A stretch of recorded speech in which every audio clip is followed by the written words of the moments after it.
অগ্নিরূপ বিরাট পুরুষই সৃষ্টির প্রথম অভিব্যক্তি। এই জগৎ প্রপঞ্চ অগ্নিরূপী বিরাট পুরুষ থেকেই সৃষ্টি হয়েছে। অগ্নি চয়ন করার কতকগুলি সুনির্দিষ্ট নিয়ম রয়েছে। সেটি কেমন? এইবার যমরাজ নচিকেতাকে সেই অগ্নিবিদ্যা সম্পর্কে বলছেন দেখো, অগ্নিতে হোম করতে হলে ইটের তৈরি বেদি বা কুণ্ড তৈরি করতে হবে। এই বেদি বা কুণ্ড নির্মাণে কখানি ইট লাগবে এবং এক একটি ইটের গঠন কেমন হবে, কিভাবে অগ্নি চয়ন করতে হবে সে সম্পর্কেও জ্ঞান থাকা প্রয়োজন। কারণ এই বিষয়ে সম্যক জ্ঞান না থাকলে ঠিকমতো অগ্নি চয়ন করা সম্ভব নয়। আর বিধিপূর্বক বা বিধি অনুযায়ী অগ্নিচয়ন না করতে পারলে তার ফলও পাওয়া সম্ভব নয়।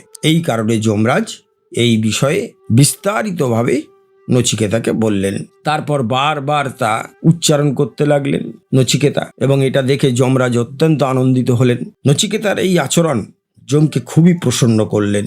যমরাজ বললেন, তোমাকে আমি এই বিষয়ে আরো একটি বর দিতে রাজি, সেটি হলো চতুর্থ বর। আমি এই যে অগ্নির কথা তোমাকে শোনালাম তা তোমার নামে নচিকেত অগ্নি নামে প্রসিদ্ধ হবে। তুমি এই বিচিত্র শব্দময়ী রত্নমালা গ্রহণ করো। নচিকেতার মেধা এবং একাগ্রতায় যমরাজ অত্যন্ত সন্তুষ্ট হলেন। তিনি নচিকেতাকে শুধুমাত্র একটি অতিরিক্ত বর দিয়েছিলেন এমনটা নয়, তার একটি বিচিত্র শব্দময় রত্নমালা উপহার দিয়েছিলেন। তবে নচিকেতা কিন্তু সেই রত্নমালা গ্রহণ করেননি। তার মন তখন একেবারে অন্য জগতে পৌঁছে গিয়েছে। পার্থিব রত্নরাজির প্রতি বিন্দুমাত্র লোভ বা আকাঙ্ক্ষা তার ছিল না। তার এহেন আচরণ দেখে আমরা আরও একবার নচিকেতার প্রতি শ্রদ্ধাবান হয়ে যাই।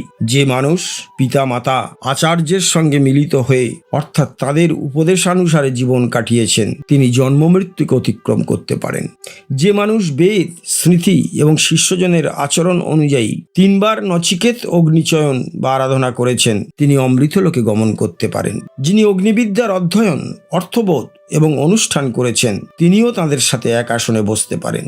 যে মানুষ ধ্যান, দান, যজ্ঞ এবং বেদ পাঠ করেন, তিনিও জন্ম মৃত্যুকে অতিক্রম করার সাহস ও সামর্থ্য অর্জন করেন। আর ব্রহ্ম থেকে জাত সর্বজ্ঞ এবং স্তবের যোগ্য অগ্নিদেবকে জেনে যিনি আত্মস্বরূপ উপলব্ধি করেছেন, তিনি তো নিরতিশয় শান্তির জগতে বাস করতে পারেন।